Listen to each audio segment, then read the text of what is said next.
আব্বু তুমি পিপিলিকাটা মারছো কেন? কেন মারছো গো বলো? আমার পিপিলিকা কামড়াইছে দেখি তুমি মারছো? ওই পিপিলিকা তো আমরা কামাই নাই, অন্য একটা পিপিলিকা কামড়াইছে, তুমি ওটা মারলা কে? না, পিপিলিকা মারা যাবে না। তোমার বাবা পিপিলিকা কামড়াইছে দেখি তুমি পিপিলিকা মারলা? হ্যাঁ তাই আব্বু, তুমি তুমি পিপিলিকা মারলা কেন তো বলো? কেন মারলে? আমাকে কামড়াইলো দেখি তাই?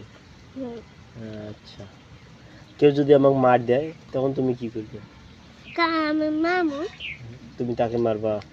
তাই?